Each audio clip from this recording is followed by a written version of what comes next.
Hi, friends. Welcome to The Activity Continues, a paranormal podcast. I'm Amy, the producer and host of this show, along with Megan and the other Amy.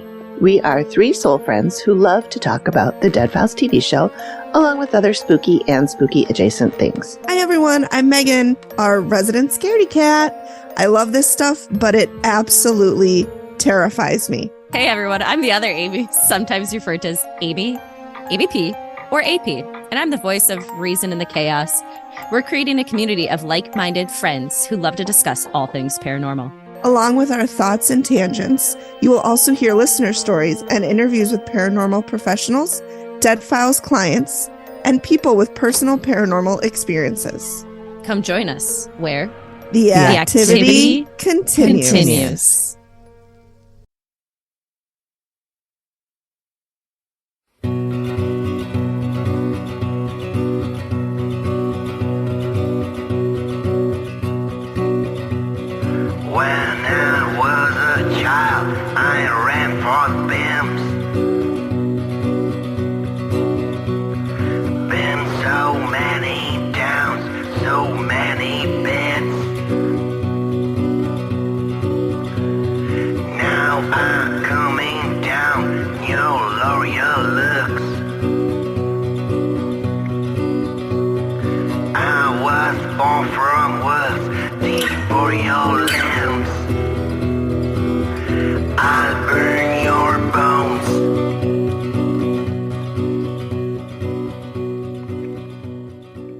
Welcome back to Volsteadland, and thank you for joining us for our season finale. For once, we're not going to suggest that you go back and listen to the other previous episodes because this one's kind of a standalone. However, if you have no idea who Kid Cann is and this is your very first listen, you probably will be a little lost. So Google Kid Cann or Isadore Blumenfield or Blumenfeld before you start. Otherwise, I hope you still enjoy it. We are your hosts. I'm Amy.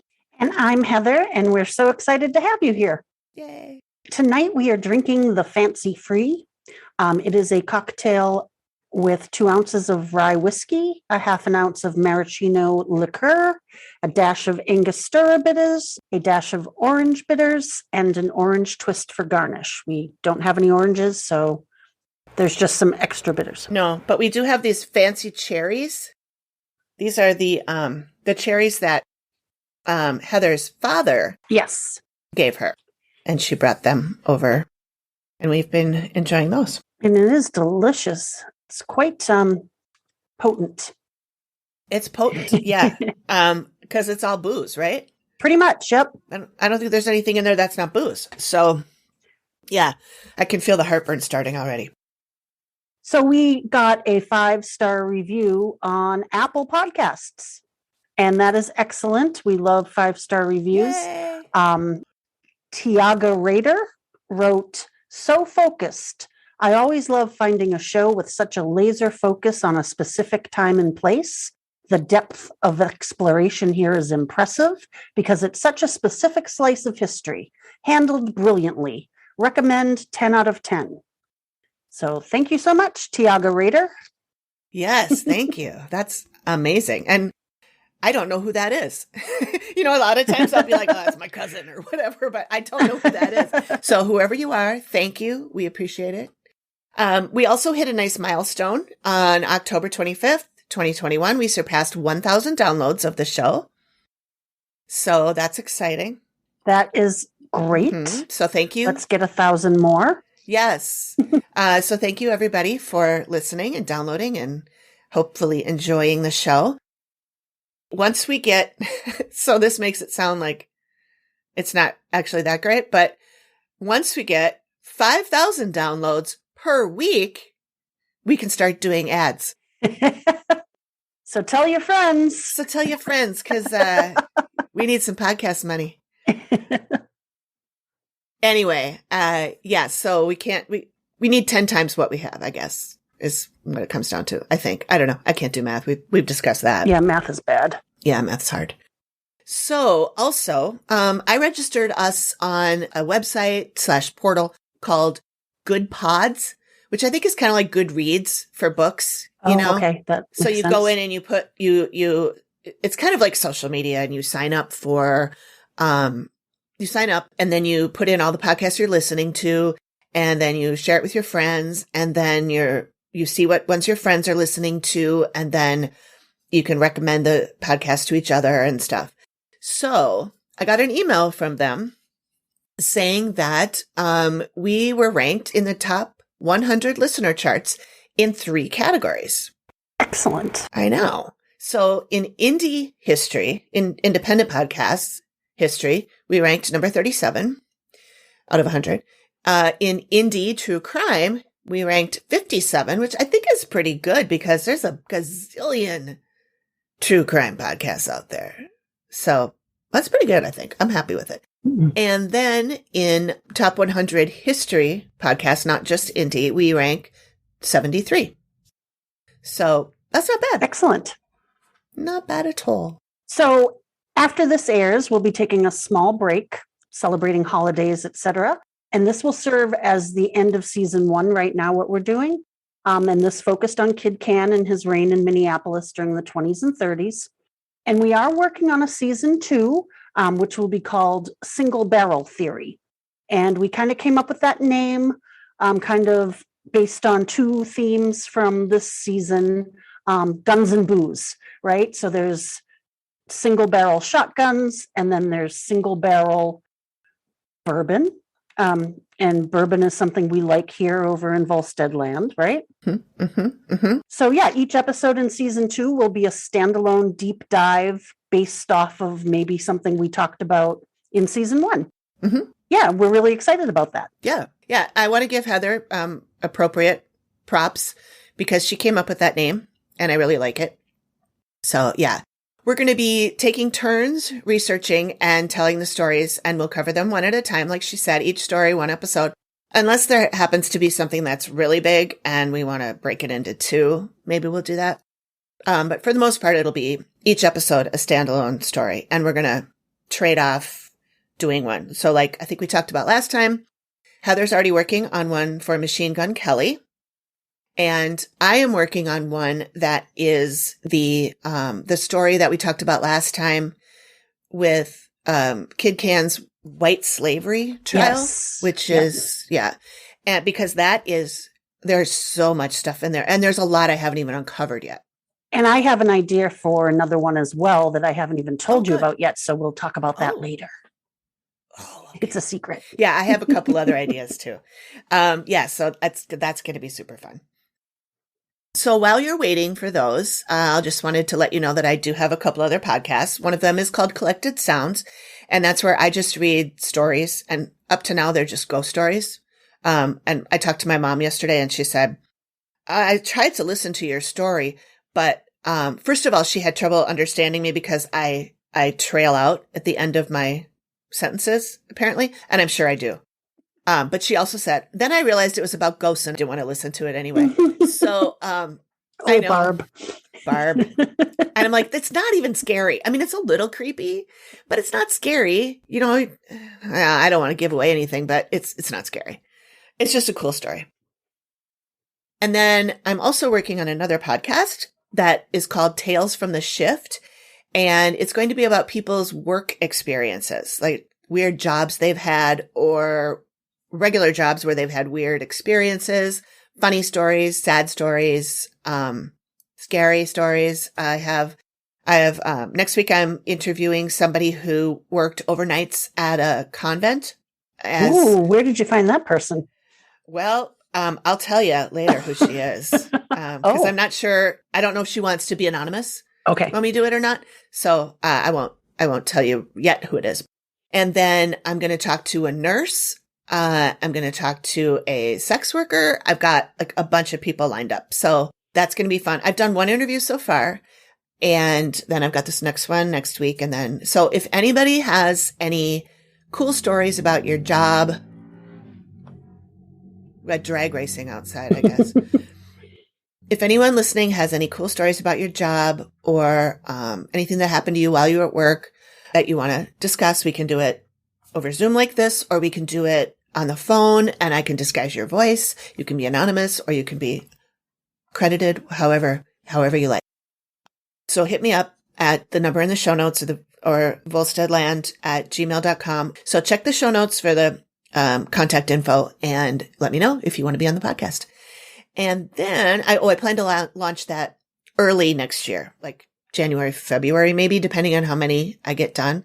I want to try and get them all in the can and wrapped up before I release, because I don't want to be struggling to get something out every week. Mm-hmm. And I do want to have that one be weekly instead of every 2 weeks. Okay. So,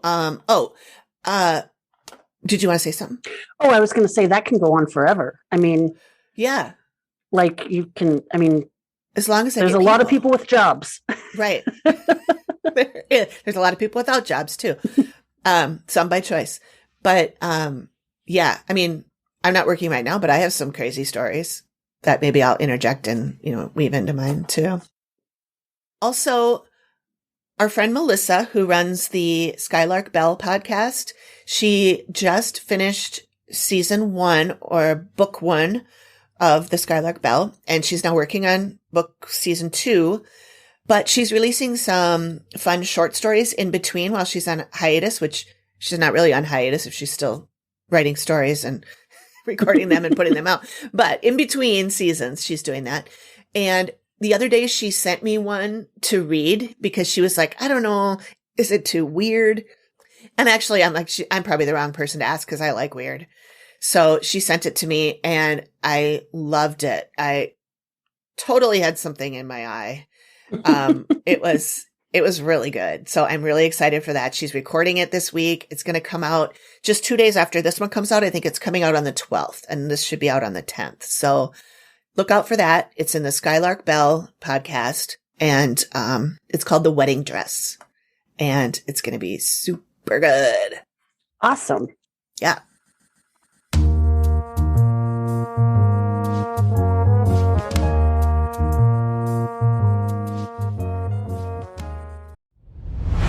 Thank you for listening. The activity continues. We'll be back after this short break.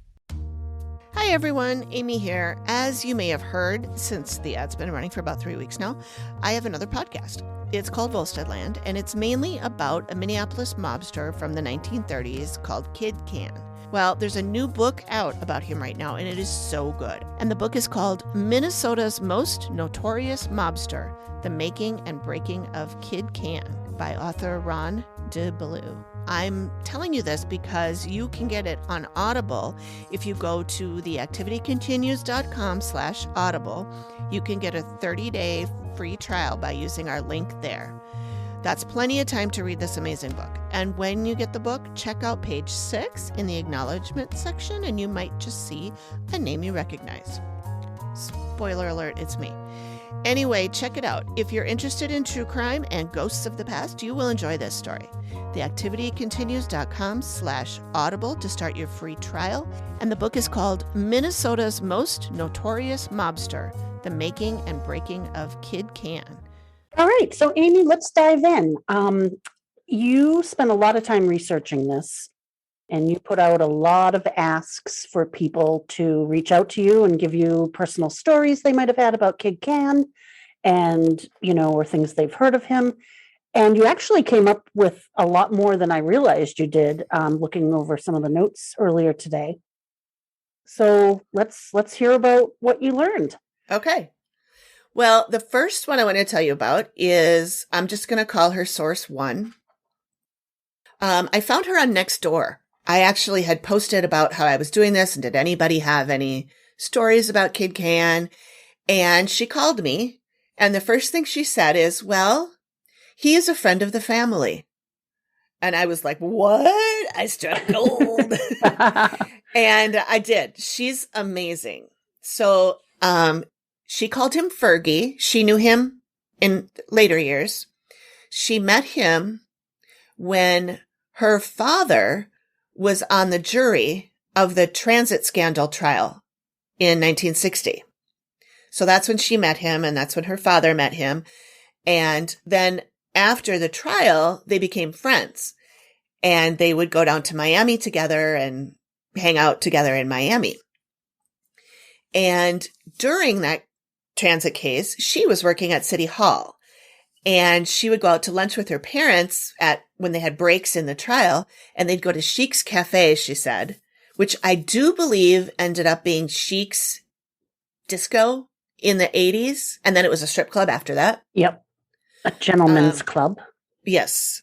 Yeah, that's probably the more PC way to say it. But I used to go there in the 80s for dancing. And it was a blast. It was called Graffitis. Oh, wow. It was super cool. It was so 80s. So 80s. Everything. It was like the black light so that your eyeballs would shine. And everybody had their fingerless gloves and everything. It was amazing. Amazing. I loved it. My friend Rachel and I used to go there all the time, all through college.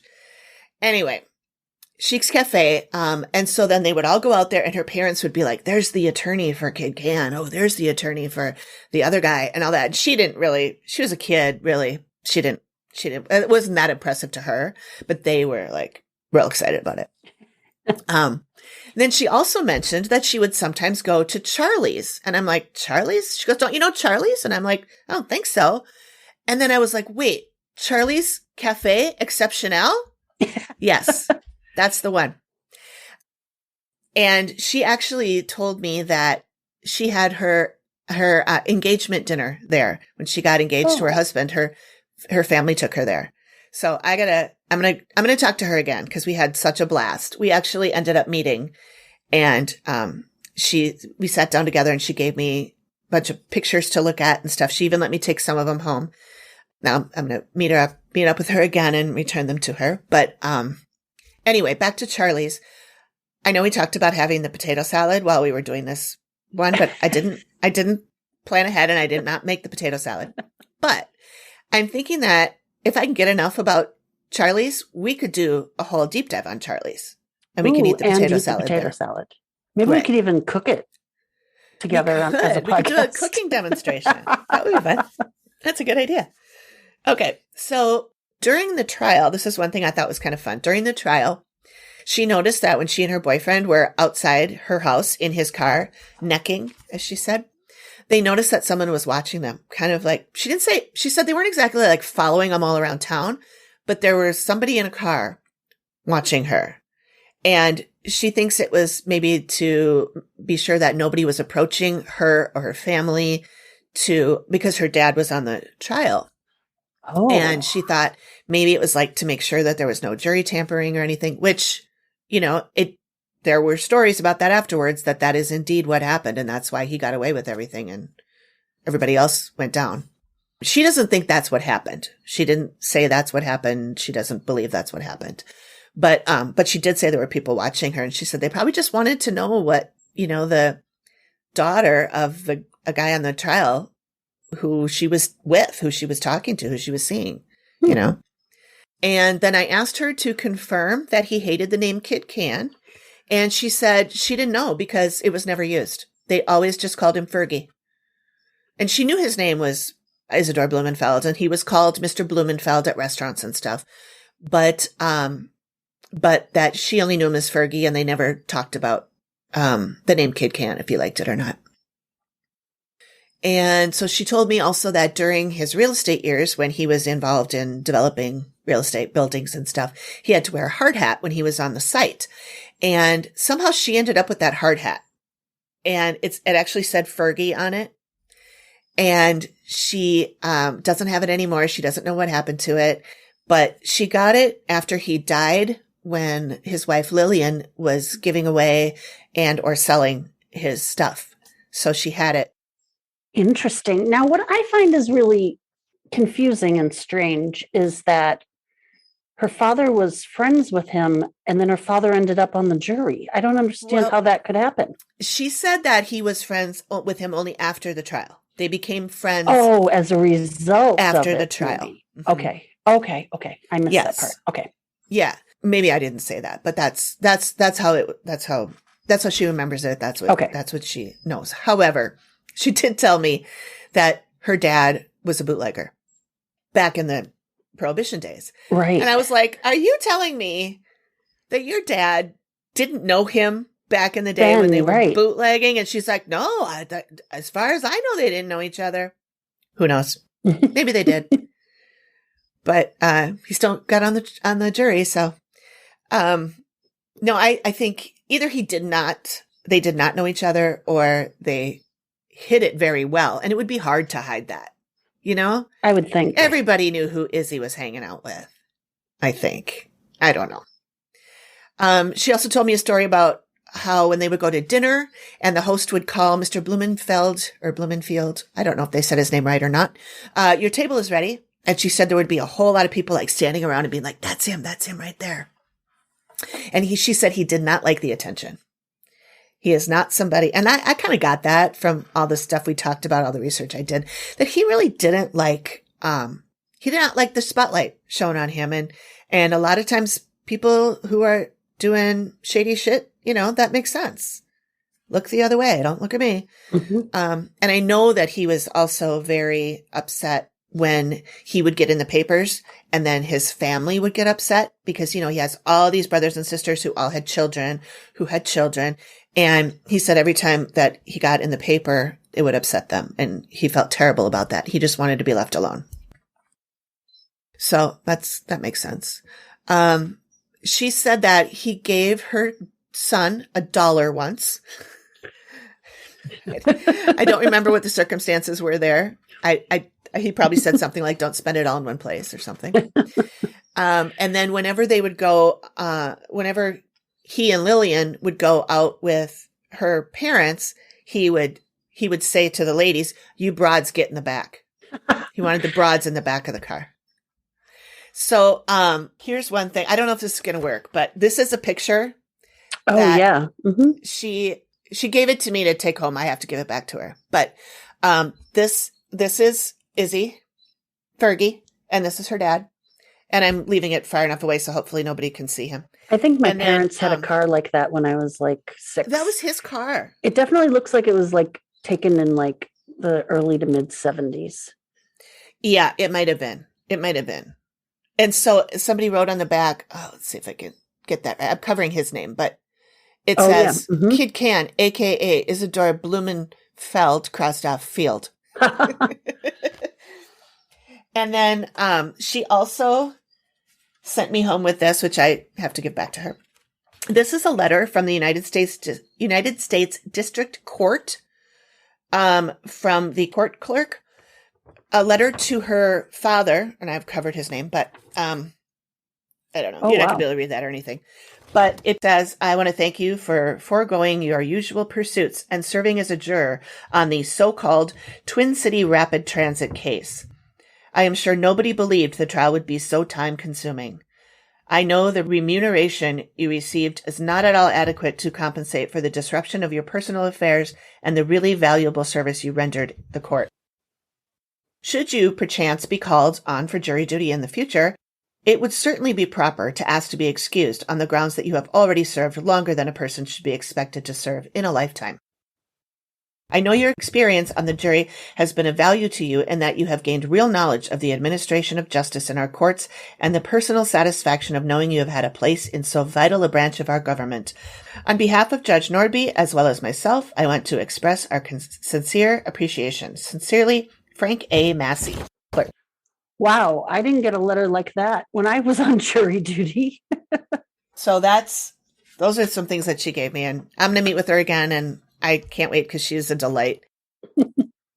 Oh, I did ask her if Kid Cann, her dad knew Kid Cann before the trial, and she said no, not as far as she knew. But she did say that a lot of this stuff, whenever I'd ask her like for details, she'd be like, I don't know because this was not stuff we talked about. You weren't supposed to ask.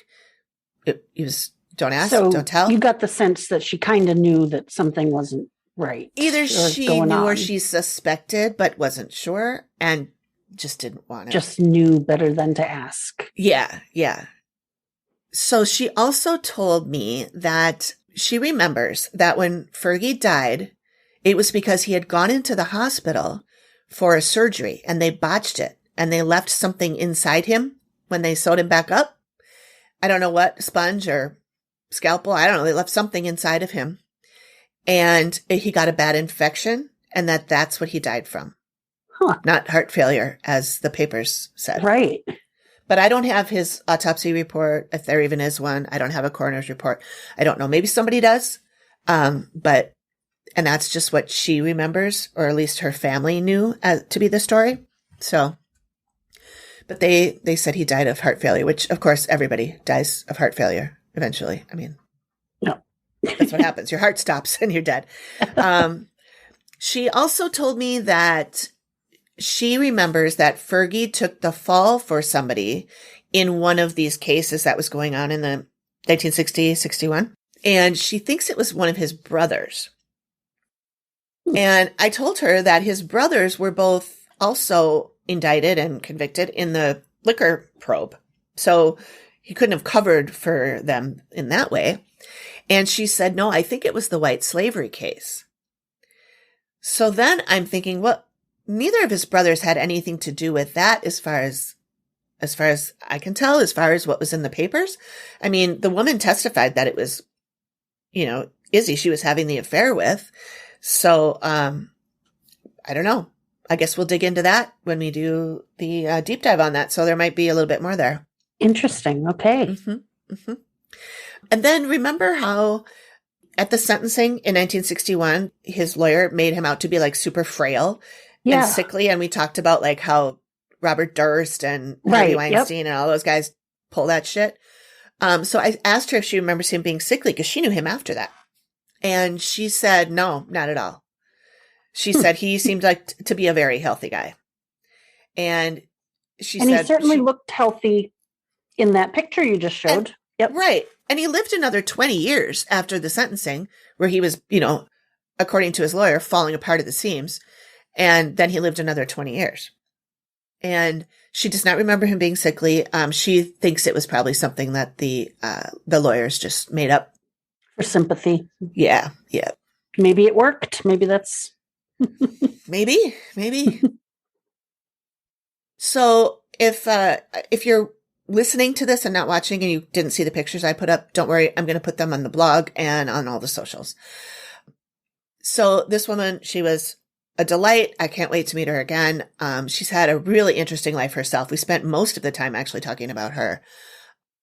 And she's really, really interesting. And I told her that maybe she should have a podcast about her life. And she kind of just looked at me and went, maybe. So we'll see. Maybe I can convince her. All right. So then source number 2 is one that sort of disappeared.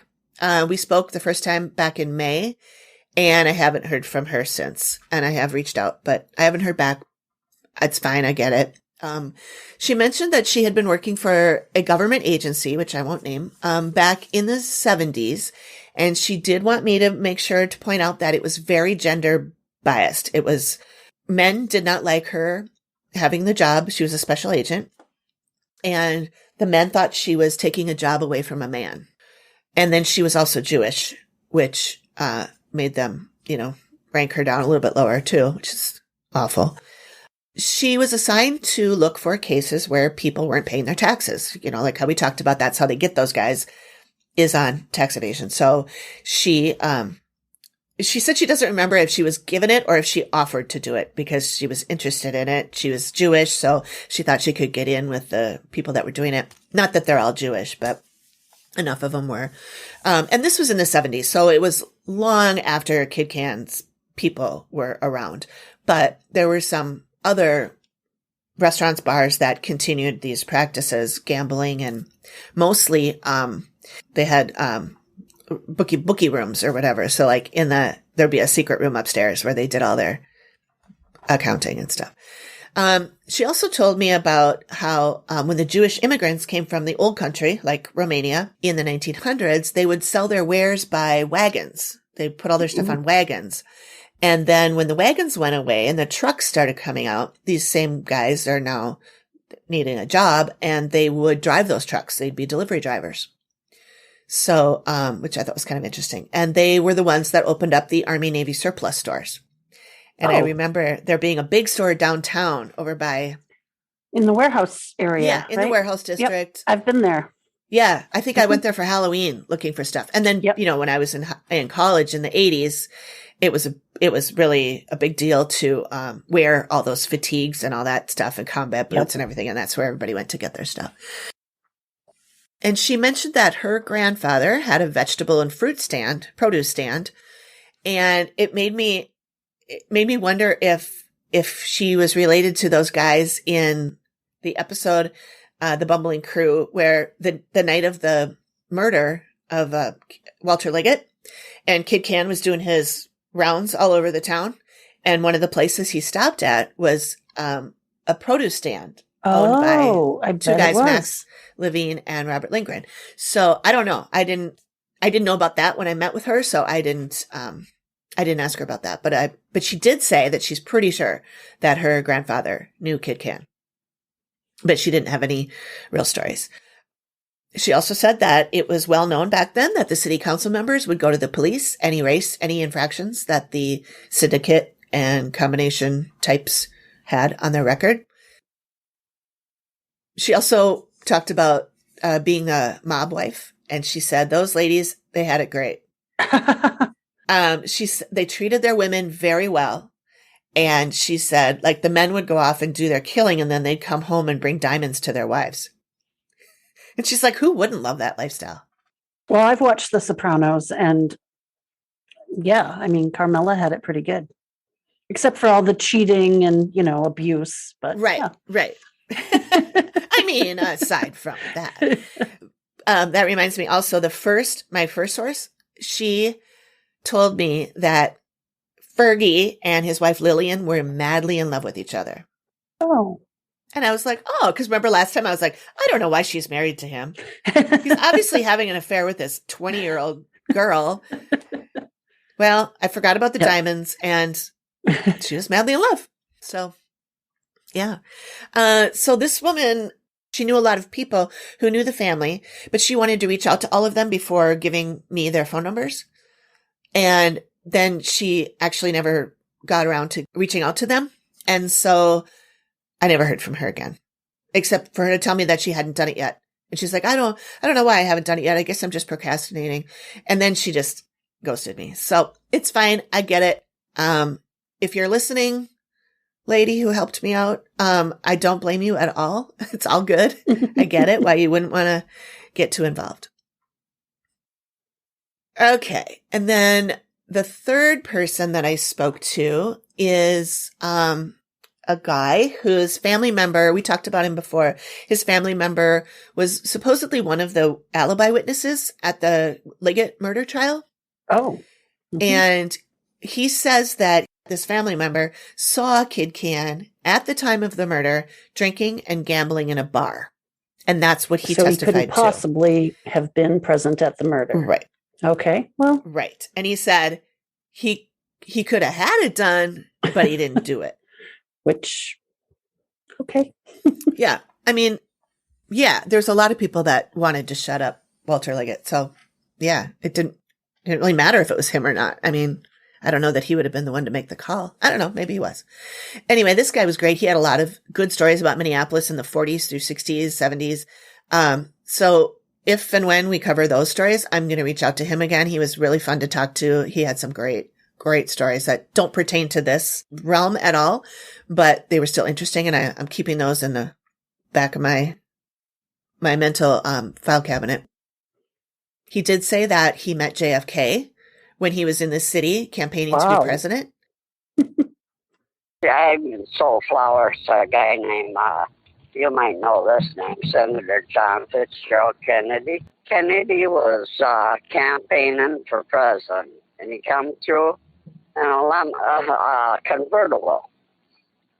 And he stopped in front of the house, and he asked me how much the flowers were. I says, would $1, 2 dozen red roses be too much? Oh, I'll pay you that. That's before I had it been around 60 or 61, I would think. That was when he was running for president. But I thought he was one of the nicest guys I ever met. And he just went back to the car, and I think if Jackie was with him, he'd give him to somebody. I don't remember exactly who, but he gave the flowers to somebody in the convertible. Probably was his wife, Jackie. I don't know. Oh, Thinks it was his wife, but he's not sure. oh, wouldn't it be great if it was Marilyn? I know. I was thinking that too. So he was super fun. And I would like to talk to him again too. I don't know if he's listening. I don't know that he even knows what a podcast is, but how old was he? He was great. He must, if he was a kid in the, I guess, early 60s. 60s. Yeah. Okay. Yeah. So. Yeah. I mean, I think all these people were in their 70s. All the three I'm talking about, They were all in their 70s. So we are going to talk about some of the leads that came from the various Facebook groups. Would this be a good time to stop and refresh our cocktail? Take a break? Sure. Okay. Yep. Let's do it.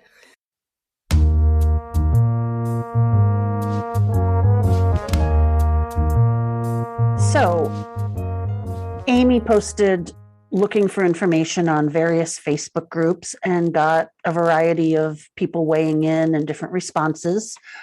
We have one here on the name, the Bloom name. This is from a woman who actually wrote an article about his family for a local website. And she was also a source who sent Amy some articles. It says, his brother changed his name to Harry Bloom and his other brother to Yiddy Bloom, but I've never heard that Kid Cann ever went by that, except when he got arrested for the Cotton Club murder and gave his name as Harry Bloom. First, I thought the reporter made a mistake. Then someone said he did it on purpose. And then there was a response that said, yes, during the Liggett murder trial, he was asked about the spelling, and he replied that he had a complicated name and that sometimes he went by Bloom. His siblings all changed their names. Yiddy was born Isaac, went by Jake, and then legally changed his name to Yiddy. And then another person replied, on that topic, I may be asking this question a couple of decades too late. I've read that in his later life in Florida, his friends called him Fergie, apparently short for Ferguson. As someone pointed out, this name could be a play on the Yiddish, and I'm going to bastardize this, Ich Ferguson, which means I forget, and I do apologize to our Jewish listeners. But I forget, it could have been a play on the Yiddish for I forget. Many years ago, this is still somebody replying, many years ago, I heard an old North Sider refer to him as Izzy Bloom, which made sense as both his brothers Yiddy and Harry used Bloom. Sadly, that old guy died before I could ask him more about it, which brings us to the question, what did his friends and family members call him? Does anybody remember? And someone answered to that. They just said, yes, it was Blumenfield, but he changed it, and so did his brothers. No one answered the Fergie question, but we know from Amy's source that we were just talking about that this is true, especially during his time in Florida. So there were some other people who responded to different things, saying that they knew him. One guy wrote, I worked in a brokerage office where Kid Cann had an account. This was in the late 60s. He came in one day accompanied by what I assumed to be a bodyguard. This guy was huge and right out of central casting. Mr. Blumenfeld was chatting up a secretary, a blonde bombshell. He offered her a trip down to Florida with him since it was cold up here. The little voice in my head suggested that I say, are you bringing a heater? But I deferred to common sense and shut up. I love that. And then on a different thread, the same person said he had an account at the brokerage firm I worked at in the 60s. He would come in with his huge guy right out of central casting who just stood there looking menacing. We had a receptionist who was this wonderful blonde. He was chatting her up, talking about how cold it was here in Minneapolis and how nice it was in Florida where he was going. I was tempted to ask if he was bringing his heater with, but decided, considering the big guy, not to. It's probably wise. Yep. And then here's another story from a person whose father knew Kid Cann. Yeah, this one was on story. Nextdoor, actually. Okay. She says, My parents were both blind. There were 8 children and very little money. My dad started the world's most dangerous polka band at Nye's, which I have seen. Everyone knew Joe the blind drummer. One night while walking home from Nye's, Dad got jumped in what used to be called Bum Park, but is now known as Chute Square. Dad had his head cracked open and had to go to the hospital. He was robbed of the couple bucks he had on him. Not very long after that, my mother would receive envelopes with cash in them to help her get by. I was really young, but I remember the man coming up to our house to tell my mom that Mr. Cann would be looking out for her, and he did. And then, Amy, you responded to her and you said, wow, interesting. I have seen that band at Nye's. I used to go there in college in the late 80s. Thanks for the story. Yep.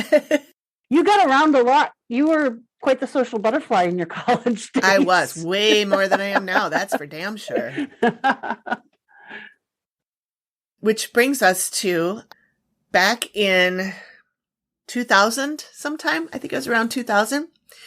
I had a friend who was working at First Avenue, and there was a committee that was being started. Well, and this is when I had my my music blog, Collected Sounds. And this friend of mine said, oh, I think you should be on this committee. I'll give you the name of the guy that's running it. And his name was Steve McClellan. And anybody who knows music in Minneapolis, well, anywhere knows, First Avenue knows who this guy is.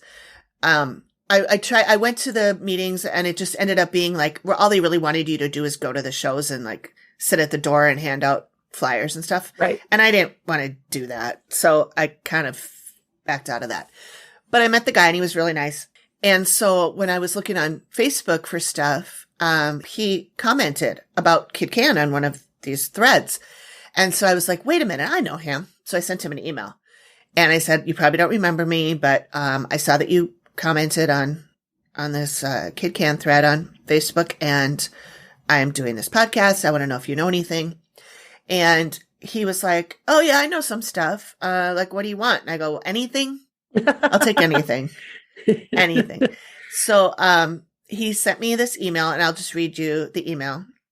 He said, I was born in 1950. Thus, I was only a toddler or in grade school when Minneapolis liquor licenses were being controlled by the Jewish mafia of the time, Isadore Blumenfield, a.k.a. Kid Cann, and one of his henchmen, Abe Perkansky.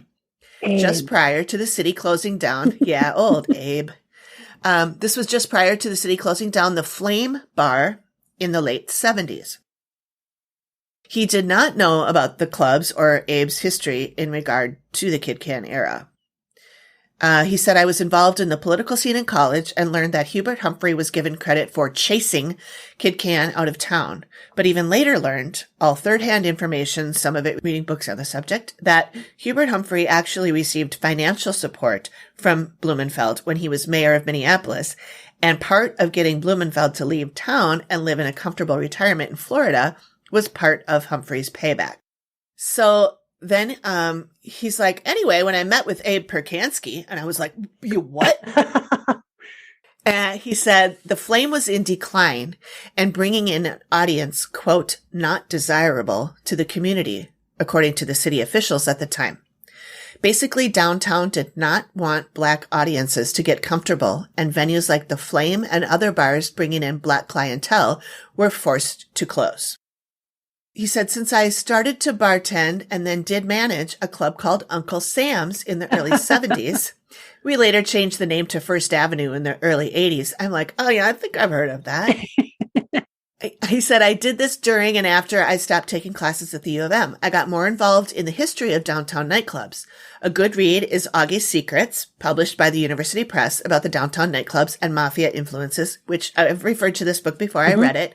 It's super entertaining. The guy's a good writer. It's really fun to read. However, I've also heard that most of it's not true. But whatever. It's a fun read. He said, anyway, most of my knowledge about Kid Cann is later history that I read or heard third hand from sources that either were involved in downtown business or Minneapolis political circles. So then I was so excited that he met Abe Perkansky, and I wanted to know more about that. So I asked him about that, and he said, so when I met Abe, I actually sympathized with his exclamation of why the city was revoking his liquor license.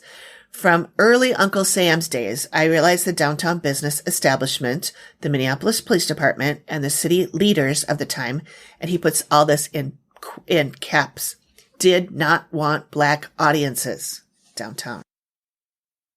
The Flame had started to fill with the, quote, funky crowd that lived in the neighborhood back in the early 70s. Nicollet Avenue, south of downtown, was not a highbrow neighborhood. I specifically remember Abe saying something to the effect, all I have done to survive in this venue is adapt to the neighborhood the city has handed me over the years. And I knew nothing about this. I mean, I knew about the Flame, and it did have a lot of Black acts would come in, like famous Black people came in and played at the Flame.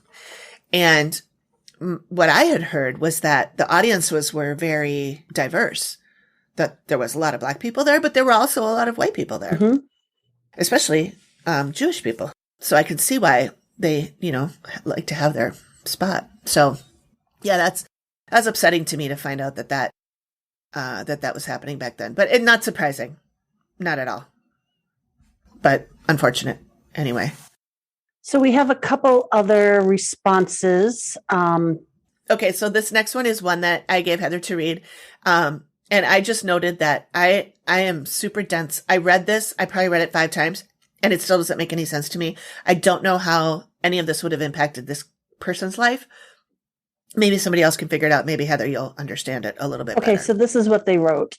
These mugs once did my father a favor, which greatly benefited, as it turned out, a very young at the time, me.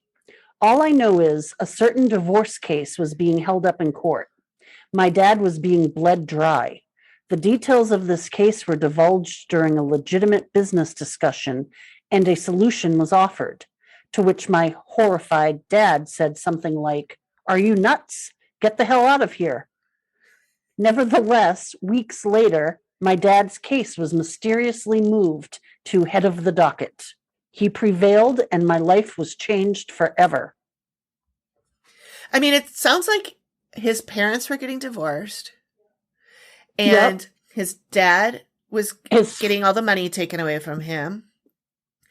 And these mugs must have found out something derogatory about the mother, right?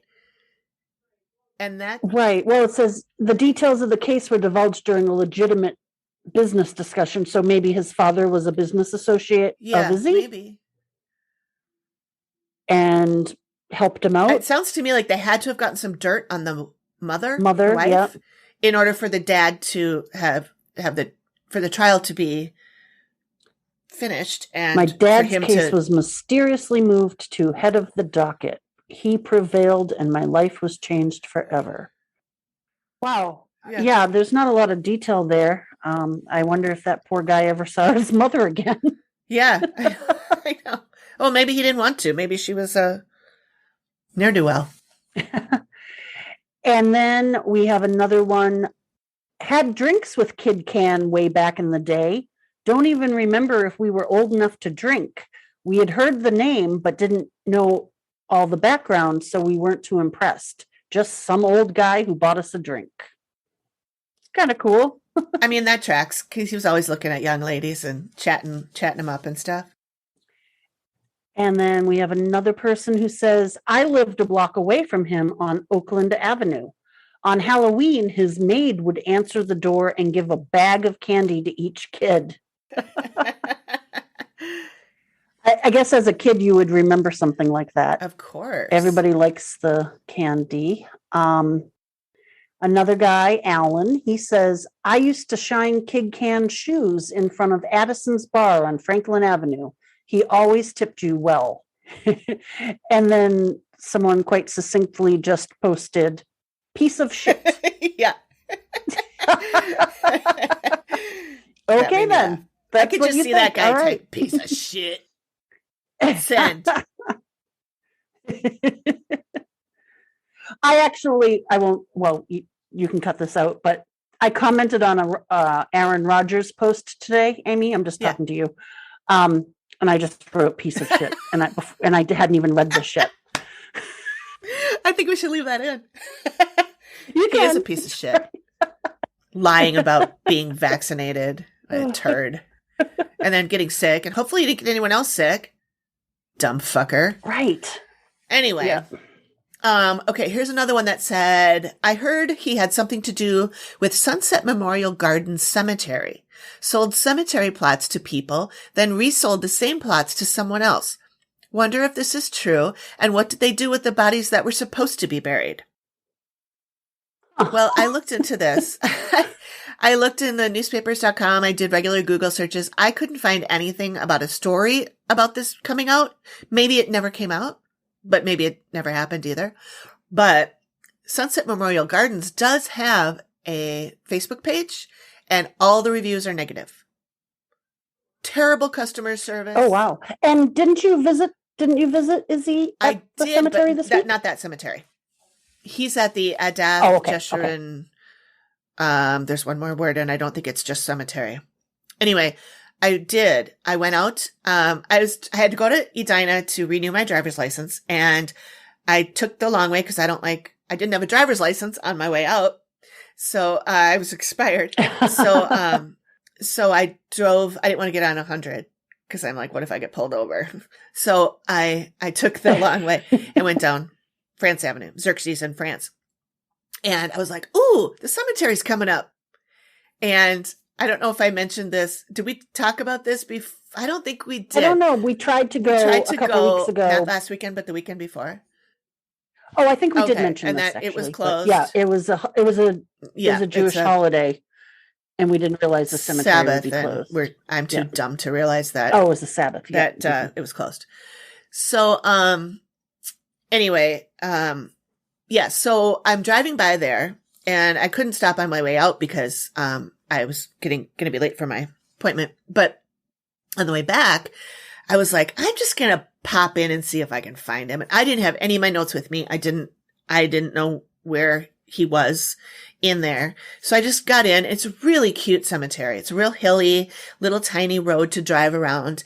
And I drove all the way around. And then I was like, this is stupid. I'm going to pull over and just Google, where is he buried? And I found it. Section 3, row 1, fourth grave from the left.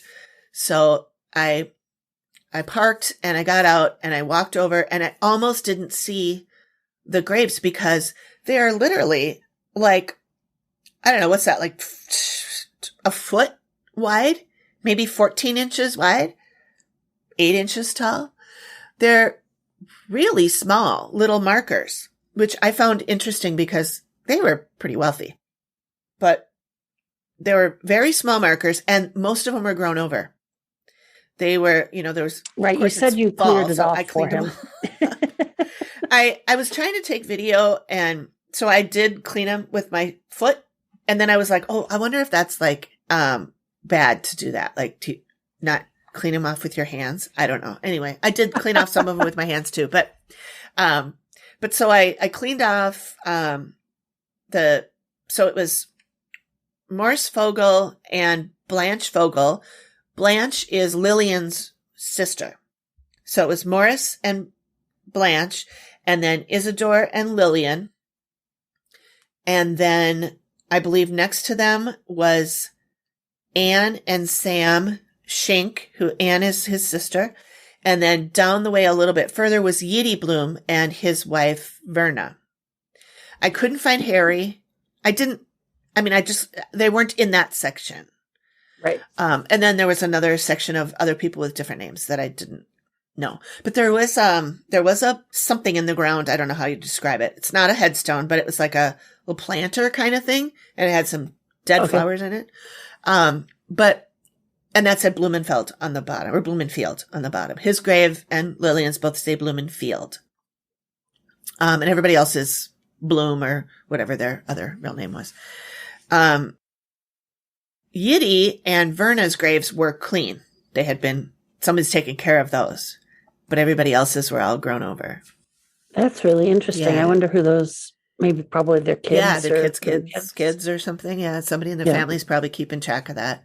Or maybe there was some kind of, like, maybe they paid extra when he was buried to say, keep it clean. I don't know.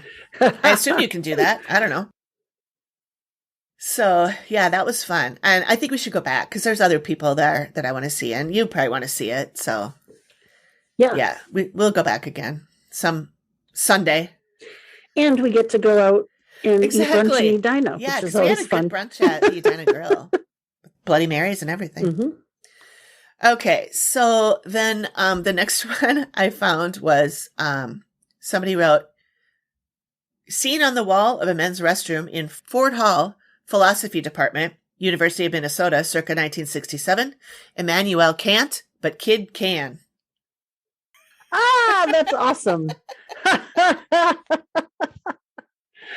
Oh, I like that.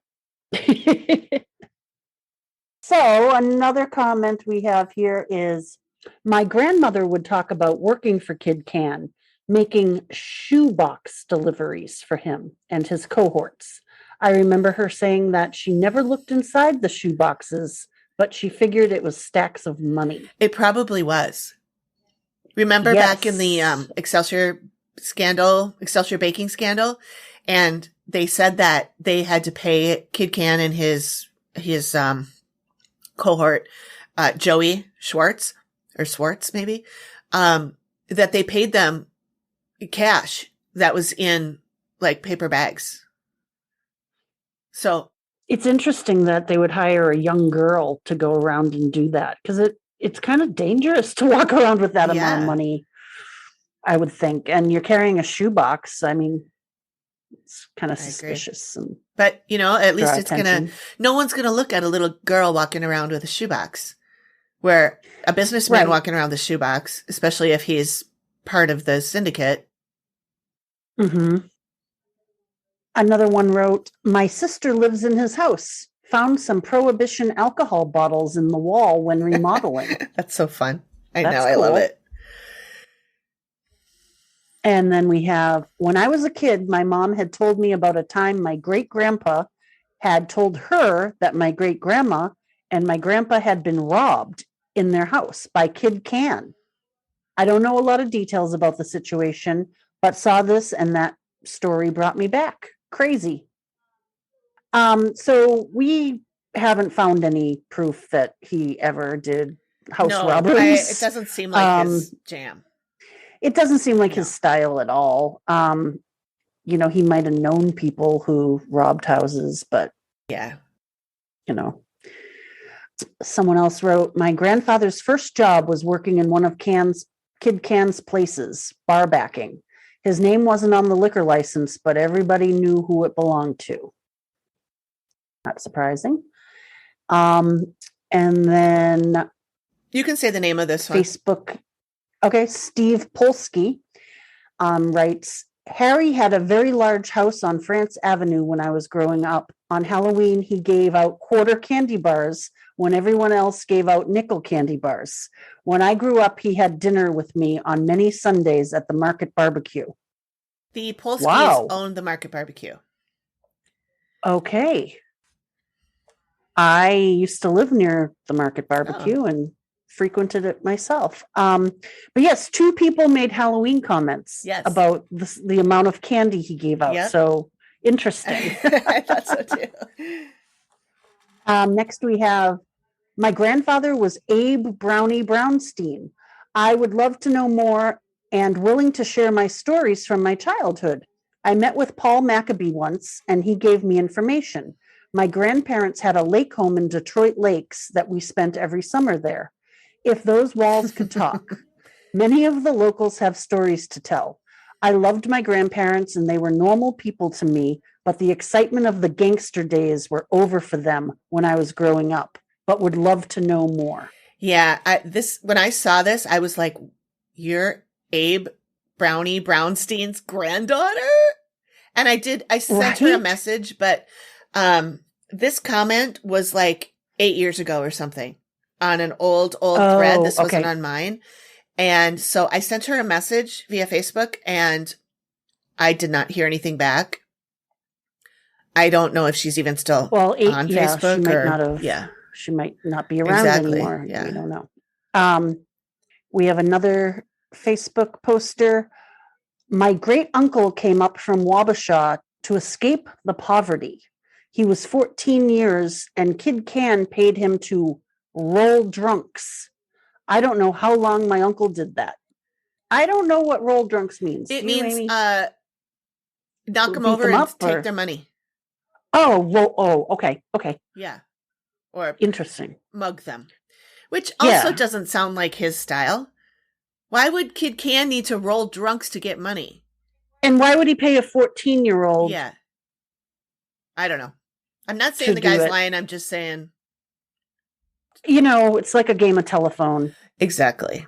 The stories change once they're passed down from generation to generation. Yes. So, well, and this other one, this is from somebody who calls himself Uggo Stinko, which I thought was hilarious. He sent me an email and he said, I'm unsure about how much you know about Isadore or Minneapolis already, so I'm going to give you some general info my family and my studies told me.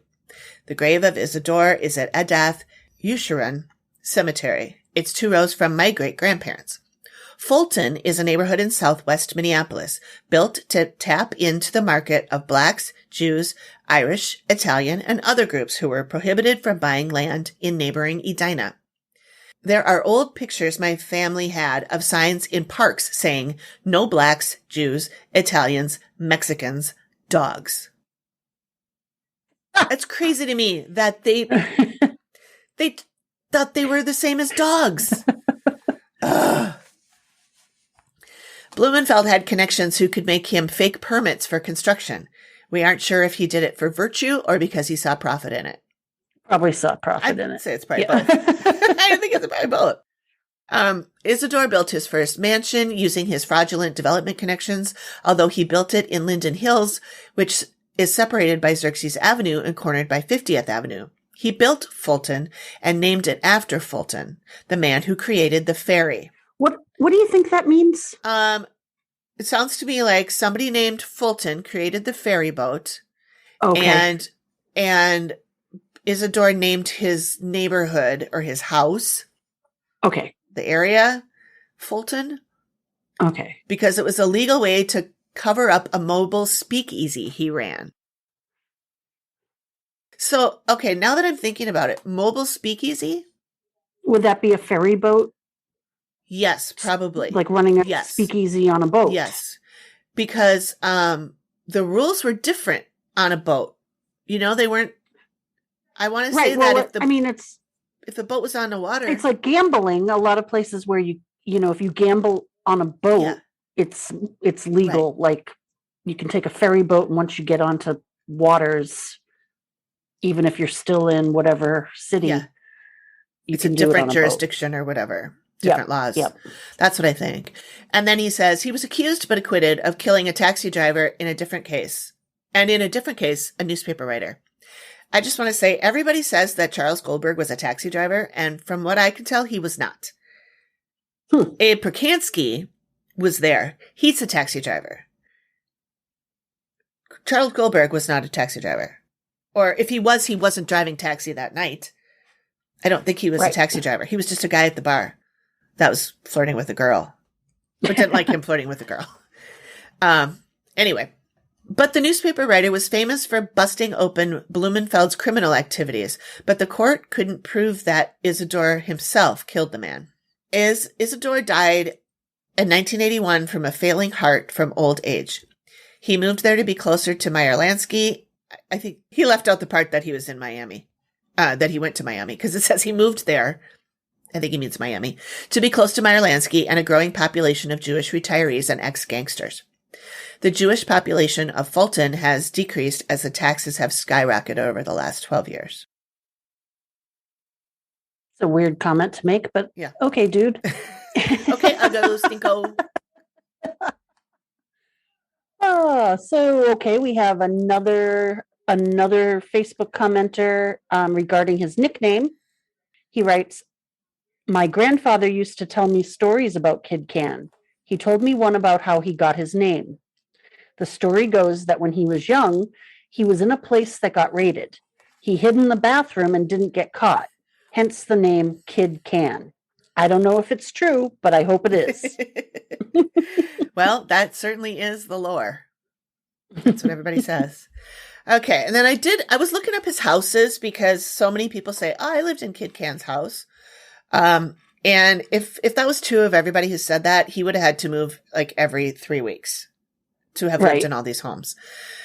But what I've gathered is that his first adult home, when he didn't live with his parents anymore, was at 35th and Colfax, but I don't know the address for sure, and I don't even know if it's north or south. And then his second adult home, was an apartment at 3948 First Avenue. And I have pictures of all of these, so I don't know. For the audio version of this, I'll probably just leave this stuff out, and then we'll keep it in for the video. So those watching the video version of this will be able to see the pictures that I have of these different homes. He also lived at 3417 West 38th. This is across the street from the Minneapolis Golf Course. It's a really cute area. And then he had a home at 2305 Mount View Avenue. Then 5900 Oakland. So the lore says that he built this house for his mother but never lived there.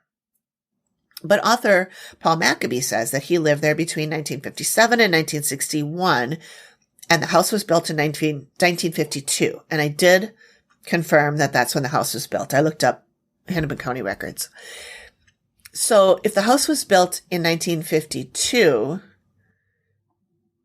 it would have been silly for him to let it sit there for 9 years with no one living in it, because he was trying to sell it in 1959 when he was going to leave town. And they were like, oh, he's selling his house at 5900 Oakland, but he had never lived there. But I don't see how that's possible. I can't imagine he would build a house and then nobody would live there, or he wouldn't live there. Right. That doesn't make sense, but I don't know. And then somebody on Facebook said, that beautiful stone house on Glenhurst was my refuge when my parents were fighting. The Blooms were wonderful to me, and oh, how I loved that beautiful house. Spent many hours over the years there with my dear friend and her parents. Her mom was the best cook in the world. Now, I don't know if this is Harry and Verna or Yiddy and Lenore Bloom. I know they both lived over there, but I don't know which one of them lived on Glenhurst. But everybody that I have heard talk about these guys say that Yiddy Bloom was the nicest man in the world. Everybody loved Yiddy. And he was the baby brother. And maybe he married a great cook. Yeah. Yeah. One of them did.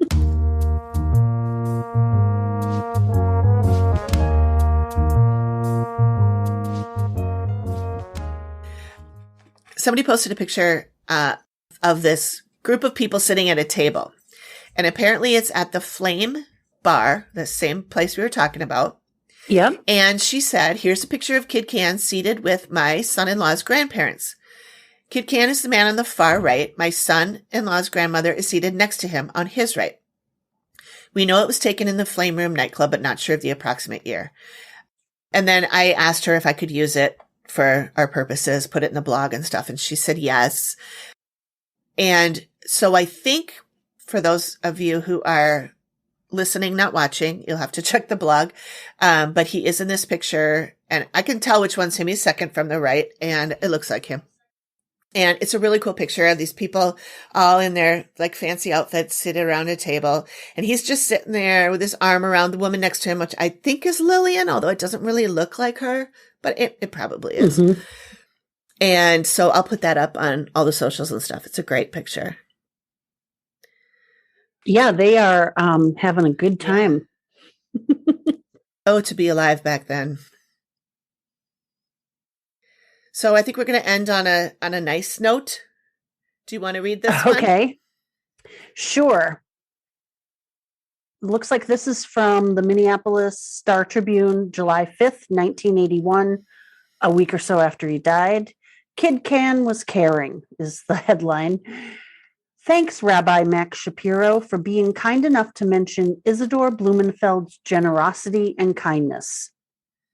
Tribune, June 24th. His friends, present company included, remember. I was a waitress at the Kennesaw drugstore in the 50s and 60s when he would send these poor fellows into the drugstore and tell us to give them all they could eat, and he would pick up the tab. Or the fellows would come in nice and clean with a fresh haircut and shave they got at the barber school. He would pick up the tab. If I were an author and all the people he helped out would give their little stories, I would have a bestseller. My condolences to the family for the loss of one great guy. And that was Elsie in Minneapolis. It's funny that she said that about, if she was an author and if people would help out. So Greg and I were out at happy hour last night, and a guy came in that we've known for a long time. He's a regular, and he listens to the podcast. And he said he thinks that I should write a book. About Kid this? Cann, or okay. About all of this. And I was like, I'm not a writer. And he goes, I think you are, and I think you can do it, and I think you should. And I was like, yeah, whatever. And he would not let it go. You need to write a book.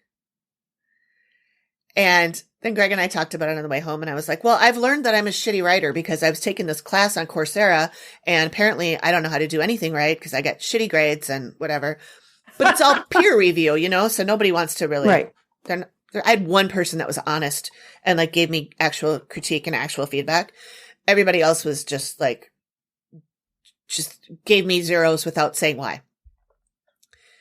But the thing is with Coursera, a lot of this stuff is people just, they cheat, basically.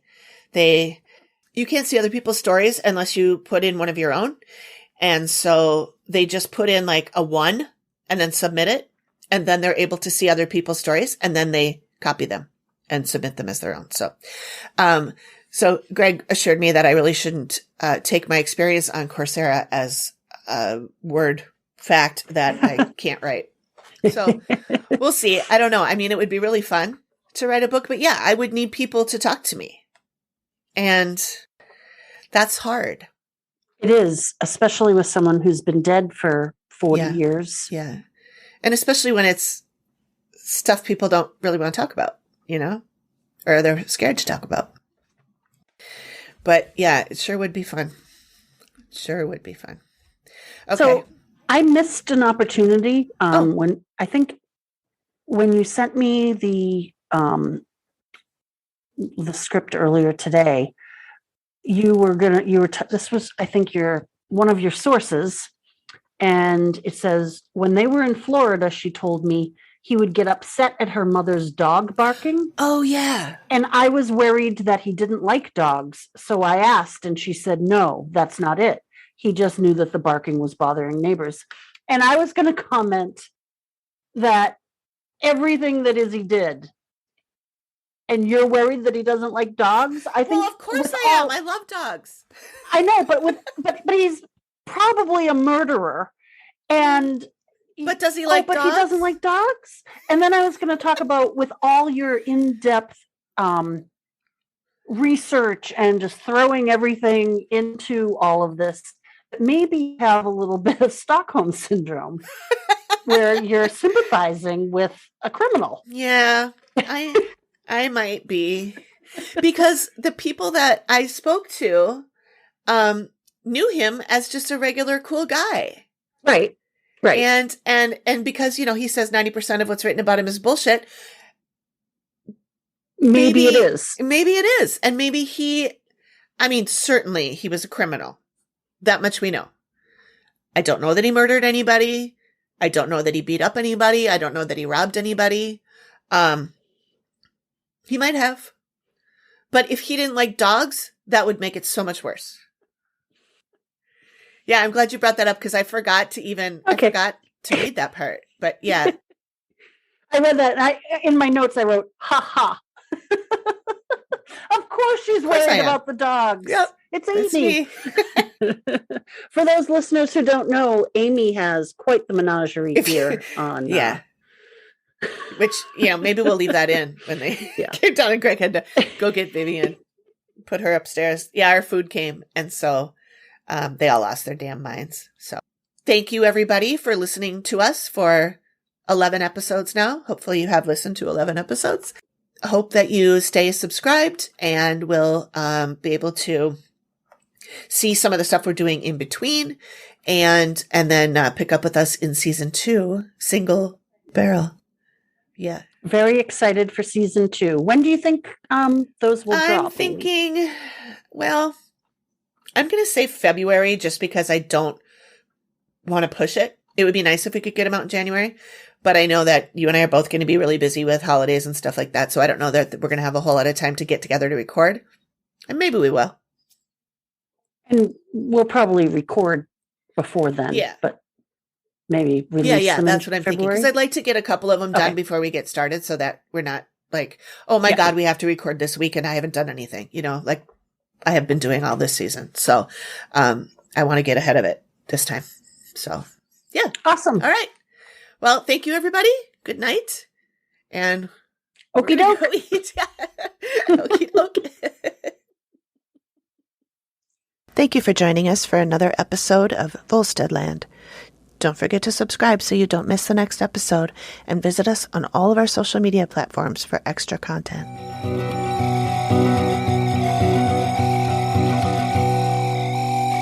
Volsteadland is produced by me, Amy, at Whimsical Productions and is part of the Collected Sounds Network. Thanks for listening. Okie doke.